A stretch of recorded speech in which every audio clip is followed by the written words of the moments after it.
when people hear the phrase a life that turns you on, they immediately go to something big like passion, sex, adventure, some version of life that looks really alive from the outside.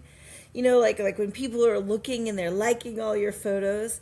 And there's nothing wrong with all of that. There's just more to it than just appearances. And when I say turned on to your life, I don't mean constantly excited. I don't mean happy all the time. I don't mean you wake up every morning like, yes, let's go. For me, it started much smaller than that. It was the first moment I realized I was actually in my life again. Not watching it, not thinking about it, not trying to fix it, just here in my body, actively participating and taking in my life. And to be honest, I didn't recognize it at first. It wasn't dramatic. I was actually at a holotropic breath work, having one of those sessions that most people hate. You're huffing and you're puffing and nothing's happening. And, with holotropic breath work, it can look something, a lot like a psychedelic session, just through the breath.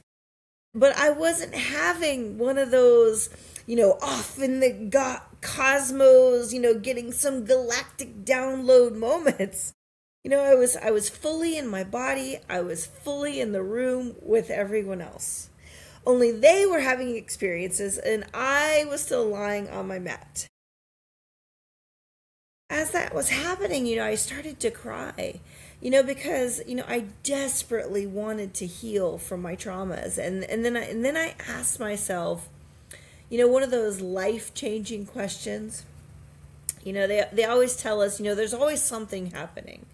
So what is happening? I went through, okay, I'm frustrated, nothing's happening. And then I asked myself, well, what did you come here for? What did you expect? And what I realized is that I had come there because I had lost faith in humanity. I had seen and I had experienced way too much, and I was honestly afraid of people. I just wanted to kind of suck back into my bubble and, where no one could hurt me and I wouldn't have to see the things we do to each other. But by answering that one question, what did you come here for? Everything shifted. Because what I had come there for was I wanted to learn to trust again. I wanted to learn to reconnect with people, to come out of my bubble and not be afraid, to feel something other than, just sad and angry and numb. And as I breathed, the faces of everyone who had loved me through that time flashed through my mind. I saw the moments when we were laughing and, the tears, the hugs, the just sitting in silence.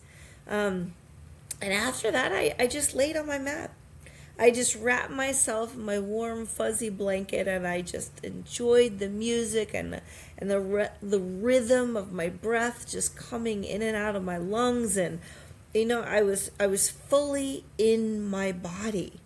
And for once, I wasn't pushing to make anything else happen, which is abnormal for me, if you know me. But I was just enjoying the moment, fully enjoying the moment. And that's what I mean by turned on. Before that, I maybe didn't appear miserable. That's the part that people don't talk about. I was functioning. I was doing everything I was supposed to do. And, and from the outside, everything probably looked great. But, on the inside, I was flat and I was disconnected and I was just going through the motions of a life that I wasn't fully in, that I wasn't fully in charge of. I was just taking up space, really. And when you live there in that place long enough, you just start to think it's normal.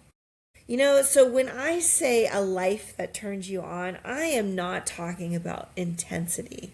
I am talking about aliveness.